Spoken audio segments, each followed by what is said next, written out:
hermano y mi hermana, como dije ahorita, es un privilegio estar reunidos aquí, compartir de su palabra y aprender de ella. Vamos a estar hablando en esta tarde de la verdad que nos confronta a nosotros como cristianos y el camino que nos lleva hacia la redención. Cuando vamos a la Biblia, como bien sabemos, no es simplemente un libro de consolación y ánimo. La Biblia también es un espejo que refleja cómo es nuestra vida, que refleja lo que somos y sobre todas las cosas que nos muestra nuestra condición verdadera.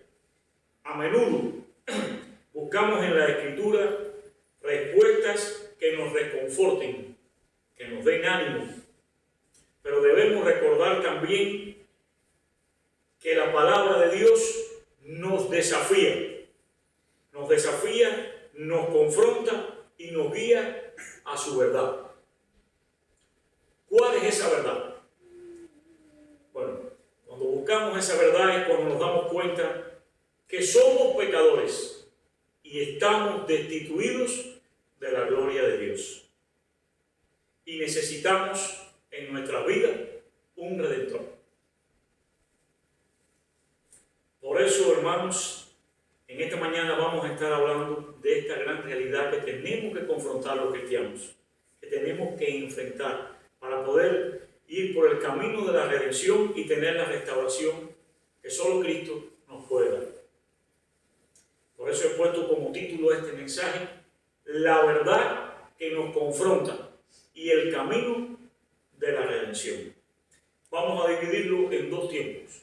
Primero vamos a estar viendo la verdad que nos confronta y después veremos el camino de la redención. Cuando hablamos de la verdad que nos confronta, se refiere a nuestra naturaleza, que es pecaminosa, la necesidad de reconocer nuestros errores, arrepentirnos y buscar la redención de Cristo. Esa es la verdad que nos confronta.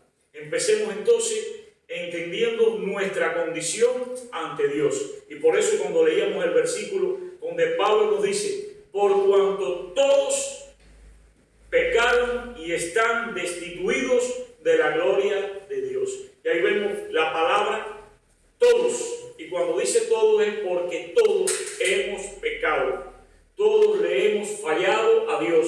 Por lo tanto, todos estamos destituidos de la gloria de Dios. La palabra destituido dice privarlo de algo. ¿Qué cosa es ese algo? De disfrutar de la gloria de Dios. Si fuéramos a parafrasear este versículo, diríamos: por cuanto todos hemos pecado,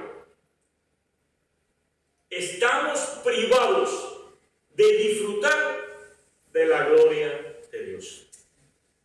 Estamos privados de disfrutar de la gloria de Dios. Este versículo un poco que confronta nuestro orgullo y nos golpea. ¿Por qué motivo? Bueno, porque pensamos siempre que somos buenos. Si le preguntamos a alguien en la calle, nos va a decir: yo soy bueno, yo hago esto, yo hago aquello, yo trato de ayudar, yo trato de hacer lo mejor. Somos buenos. Ese es el criterio que nosotros tenemos. La sociedad nos enseña a justificarnos y a compararnos siempre con otros. Yo soy mejor que aquel. Pero realmente eso que nos está enseñando no es lo que dice la Biblia. La Biblia nos invita a que midamos nuestra vida con el estándar de Dios. Para nosotros somos buenas personas, pero cuando vamos a Dios nos damos cuenta que todos le hemos fallado a Dios, que no hay ni siquiera uno solo bueno, por lo tanto ninguno hemos clasificado. Cuando nos medimos con el mundo podemos decir que somos buenas personas, pero cuando nos medimos con Dios todos estamos descalificados. Por eso diciendo en Romanos 6:23. En Romanos 6:23 dice: porque la paga del pecado es muerte, mas la dádiva de Dios es vida eterna en Cristo Jesús, Señor nuestro. La paga del pecado es muerte, puesto que todos hemos fallado, todos hemos pecado y estamos destituidos de la gloria de Dios. La paga de ese pecado, ¿qué es lo que es? Muerte. Eso es lo que hay para nosotros. Pero continúa diciendo, más la dádiva, y vamos a ver qué es lo que es la palabra dádiva. Dice que es un regalo o don gratuito que Dios ofrece a la humanidad. Un regalo gratuito. Salvación y vida eterna por medio de Jesucristo. No se gana, se recibe por gracia, y eso se llama regalo inmerecido. No hemos hecho nada, ni vamos a hacer nada para merecernos ese regalo, ese favor. Y eso dice, por eso que dice, más la dádiva de Dios, más el regalo gratuito de Dios es vida eterna en Cristo Jesús, Señor nuestro. La consecuencia del pecado no es solo una separación temporal de Dios, sino una condenación eterna. Esa es la consecuencia del pecado. Sabemos que esto no es fácil de aceptar. No es fácil que nos digan, eres pecador, tienes una condenación eterna, tu relación con Dios está rota, no hay posibilidades. Y eso es lo que nos está diciendo cuando dice que la paga del pecado es muerte. Vivimos una cultura en estos tiempos donde se nos está diciendo y se nos está poniendo el pecado muy chiquitico. El pecado se minimiza, el pecado deja de ser importante. Y es cuando entonces a lo bueno le decimos malo y a lo malo le llamamos bueno. El Señor nos enseña que eso no es así. Nos enseña a medir a nuestro corazón, a que nos demos cuenta a dónde nos lleva el pecado. Como el pecado nos aleja y nos separa de Él. Nos enseñan también que Dios es amor. Y es verdad, Dios es amor. La Biblia dice que Dios es amor, pero también la Biblia dice que Dios es justo. También nos dice eso. Y si Dios es justo y santo, Dios nunca va a ir en contra de su naturaleza ni en contra de su carácter. Por lo tanto, Dios nunca va a pasar por alto el pecado. Todo pecado va en contra de la naturaleza de Dios.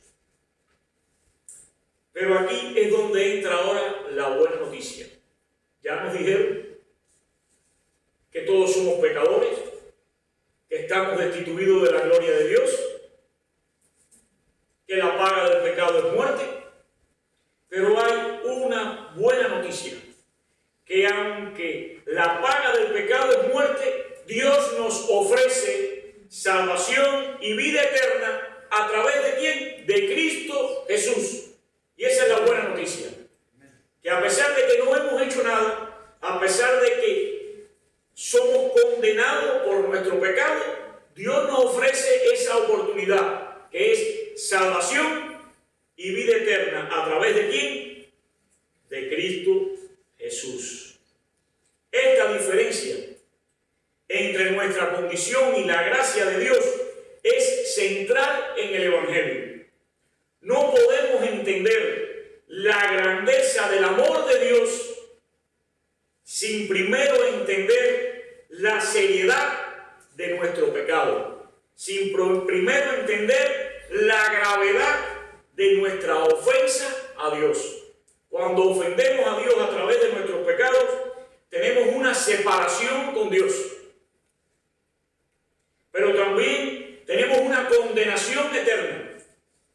Y eso nos lleva a que tengamos que pensar en la necesidad que tenemos de un Salvador. Tenemos necesidad de un Salvador. Ahora podemos reflexionar sobre esta verdad y podemos pensar, yo no soy pecador. Incluso si lo preguntamos a alguien del mundo allá afuera, me dice, yo no soy pecador, yo no cometo pecado. Incluso podemos decir, sí, yo soy pecador, pero lo podemos decir sin esa importancia grande. Y lo primero que tenemos que sentir como cristianos es dolor cuando pecamos. Tenemos que sentir que ese pecado nos duele en lo más profundo de nuestro corazón, porque cuando pecamos ofendemos a Dios. Por eso, en 1 de Juan, capítulo 1, versículos 8 y 9, se nos advierte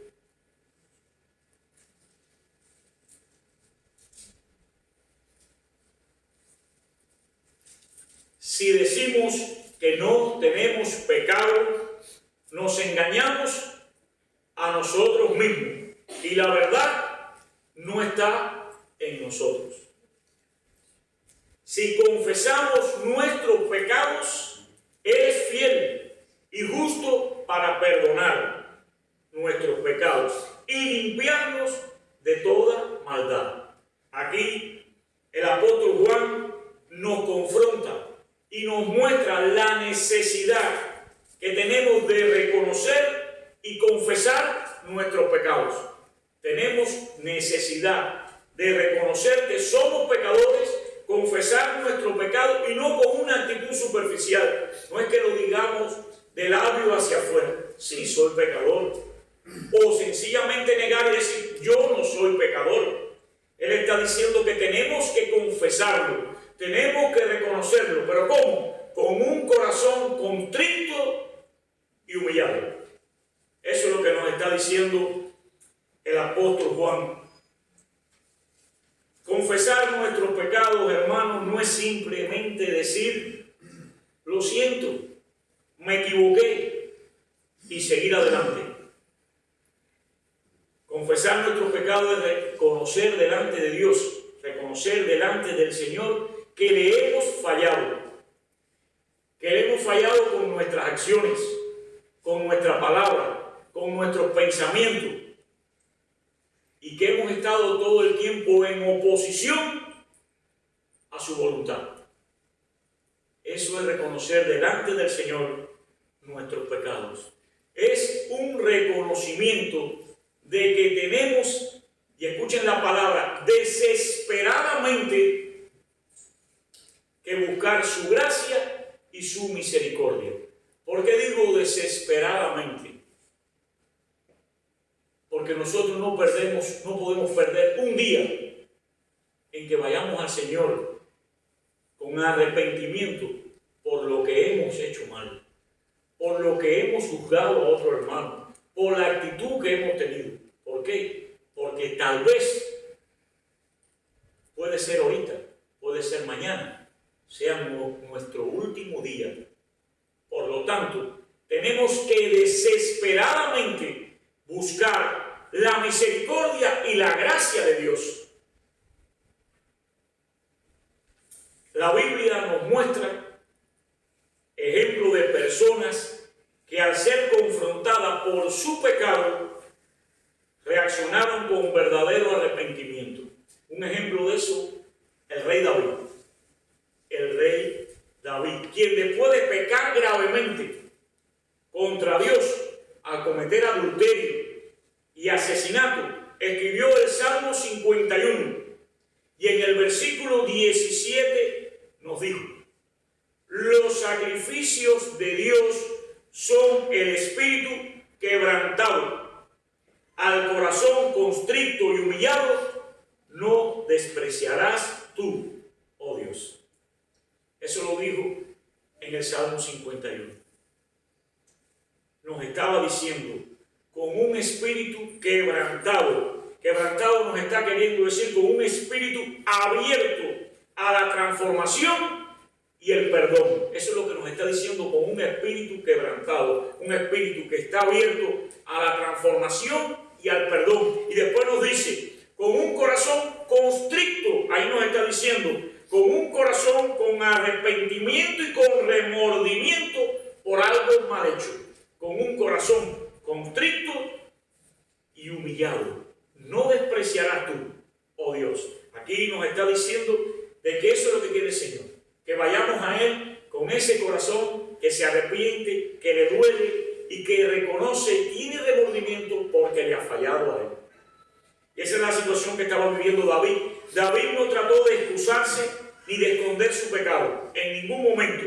Él se postró ante Dios, reconociendo que solo la misericordia de Dios lo podía restaurar. Eso fue lo que hizo David. Y eso es lo que quiere Dios que hagamos nosotros con nuestras cargas, con nuestros pecados. Que vayamos a Él con un corazón contrito y humillado, convencido de que solamente Dios nos puede restaurar a través de Cristo Jesús, Señor nuestro. Y viene la pregunta, ¿qué hay de nosotros? De nosotros los cristianos. ¿Estamos dispuestos a enfrentar la verdad sobre nuestra propia condición, sobre nuestra propia naturaleza pecaminosa? ¿Estamos dispuestos a eso? A enfrentar y reconocer que somos pecadores y que tenemos una naturaleza pecaminosa. ¿Estamos dispuestos? ¿O preferimos justificarnos, ignorar nuestra falta y continuar como si nada hubiera pasado? Minimizar el pecado de tal manera como si nada significara, lo decimos del labio hacia afuera, y no cogemos lucha ni tenemos carga con lo que le estamos fallando a Dios. ¿Qué queremos entonces? ¿Qué pasa con nosotros?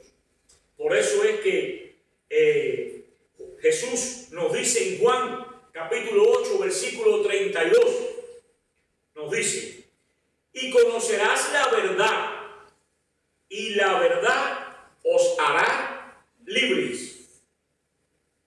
Pero para ser libres, primero debemos confrontar esa verdad, no esconderla. Tenemos entonces reconocer que somos pecadores. Tenemos que arrepentirnos, tenemos que confesar nuestros pecados y entender que necesitamos a Jesucristo en nuestra vida, porque solo no podemos salvarnos. Solo no podemos salvarnos. Somos incapaces de lograrlo por nosotros mismos. Tenemos que reconocer eso para poder tener esa verdad y poder ser libres. Ahora entramos en la segunda parte, que es el camino a la redención.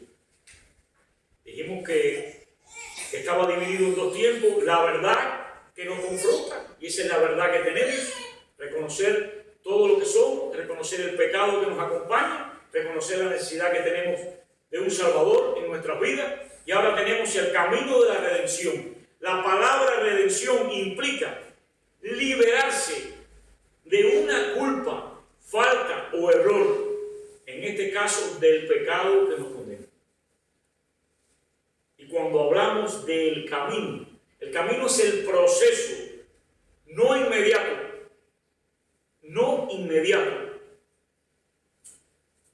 que requiere tiempo para una transformación que es de adentro hacia afuera. No se logra por nuestros propios medios. Es a través de la gracia de Dios mediante la fe en Jesucristo. Es la única forma que tenemos para transitar ese camino, el camino de la redención. Entonces, hermanos, ¿cuál es la salida? ¿Cuál es la salida si todos hemos pecado y la paga del pecado es muerte? ¿Cuál es la salida? ¿Qué esperanza tenemos? Esa es la pregunta. ¿Qué esperanza tenemos? La respuesta está en Juan 14, 6. Jesús declara: yo soy el camino y la verdad y la vida. Nadie viene al Padre si no es por mí. Ahí Jesús nos está diciendo que hay un solo camino y que el camino para la redención es Él. No podemos redimirnos a nosotros mismos. No podemos ser lo suficientemente buenos para ganar el favor de Dios. Sabemos que bueno no hay ni uno solo. Ni uno solo. ¿Por qué? Porque todos pecamos y hemos sido destituidos de la gloria de Dios. Solo a través de Jesucristo tenemos acceso al perdón y a la vida eterna. Pensemos en la historia del hijo pródigo que está en Lucas capítulo 15, versículo 11 al 32. No lo busquen, es para que lo tengan y después lo pueden mirar. Este joven, al darse cuenta de su condición miserable, decide regresar a su padre. Ya él había fallado a su padre, él decide regresar a su padre, a pesar de haber desperdiciado todo, de haber pecado contra su familia. Su padre lo recibe con los brazos abiertos. Así es el corazón de nuestro Padre Celestial. Todos le hemos fallado, pero cuando vamos a Él en arrepentimiento, Él nos recibe con los brazos abiertos. Él no importa qué hayamos hecho, no importa qué error hayamos cometido, si nos arrepentimos de corazón, si buscamos de corazón con un arrepentimiento genuino, Él siempre nos va a perdonar. En Hechos 3:19, Pedro llama al arrepentimiento, diciendo, Hechos 3:19, así que arrepentidos y convertidos, para que sean borrados vuestros pecados, para que vengan de la presencia del Señor tiempos de refrigerio. Pero los está diciendo clarito, arrepentidos y convertidos. Y entonces vendrán como resultado tiempos de alegría, de gozo, de satisfacción, tiempos de refrigerio. El arrepentimiento no es un acto de una sola vez. El arrepentimiento es un estilo de vida. ¿Por qué es un estilo de vida? Porque todos los días le fallamos a Dios. Por lo tanto, todos los días tenemos que ir en arrepentimiento ante Dios. Todos los días. Tenemos que revisar nuestro corazón y tenemos que ver qué estamos haciendo que no le agrade a Dios. Todos los días de la vida. Por eso que es un estilo de vida. No es que me arrepiento. Hoy ya pedí perdón al Señor y yo no tengo que ir más al Señor. No, todos los días tengo yo que ir porque todos los días yo le fallo a Él. Quiero contarles una historia que leí hace algún tiempo donde hablaba de un joven que creció en un hogar cristiano. Pero al llegar a la edad adulta se apartó de los caminos del Señor. Empezó a buscar satisfacciones en todo tipo de placer mundano, fiestas, alcohol, relaciones superficiales. Aunque exteriormente parecía ser feliz, por dentro se sentía vacío y desesperado. Un día, en un momento de desesperación, recordó las enseñanzas de su infancia y decidió acudir a una iglesia. Allí, durante un sermón sobre el amor y el perdón de Dios, sintió una profunda convicción de su pecado. Se dio cuenta de cuánto se había alejado de Dios y cuánto había lastimado a quienes lo amaban. Con lágrimas en los ojos se arrodilló y pidió perdón a Dios. En ese momento experimentó una paz que nunca había conocido. Mis hermanos, esta historia refleja la vida de muchos de nosotros que antes de llegar a Cristo buscábamos el consuelo en el mundo, buscábamos el consuelo en el vicio, en las fiestas mundanas. Teníamos experiencias que que no tienen nada que ver con lo que Dios tiene para nosotros. Pero sin embargo, cuando llegamos a Cristo es que experimentamos el verdadero amor y es que encontramos la verdadera paz. ¿Por qué? Porque solamente Cristo es el único que da paz en el corazón del hombre. En el mundo vamos a encontrar muchas cosas, pero no vamos a encontrar la verdadera paz. Podremos tener una casa, pero no vamos a tener un hogar. Podemos estar casados, tener una esposa, pero realmente podremos tener un matrimonio cristiano. El mundo lo único que nos ofrece, lo que nos pierde y lo que nos separa de Dios. Mateo 11:28 dice: venid a mí todos los que estáis trabajados y cargados, y yo os haré descansar. El único que dice eso es Jesucristo. Es el único que dice: vengan a mí, suéltenme las cargas, denme todas sus dificultades, que yo los haré descansar. La verdad del Evangelio nos confronta, pero la redención está al alcance de todos los que se arrepienten de corazón, los que van y confiesan su pecado delante del Señor. Esa verdad está ahí. A modo de ir concluyendo, hermano, la verdad bíblica nos confronta con la realidad de nuestro pecado, pero también nos muestra el camino hacia la redención.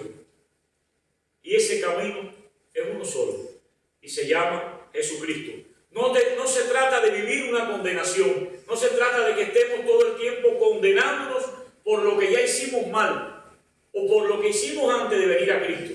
Somos una nueva criatura, no tenemos que estar condenándonos constantemente, sino aceptar el perdón y la gracia de Dios que nos ofrece a través de Jesucristo. Hoy es el día no es mañana, el día es hoy, para huir de esa vida que nos aleja del Señor, para entender y reconocer ese pecado que nos separa de Dios y abrazar el camino que Dios tiene preparado para cada uno de nosotros. Salvación y vida eterna en Cristo Jesús. Jesús nos llama a todos, sin importar cuánto le hayamos fallado, cuán lejos hayamos caído. Él nos llama a todos, independientemente de los errores que hayamos cometido. Dice Isaías capítulo 1, versículo 18. Dios nos dice: venid luego, dice Jehová, y estemos a cuenta. Venid luego, dice Jehová, y estemos a cuenta. Si vuestro pecado fuere como la grana, como la nieve será emblanquecido. Si fuere rojo como el carmesí, vendrá a ser como blanca lana.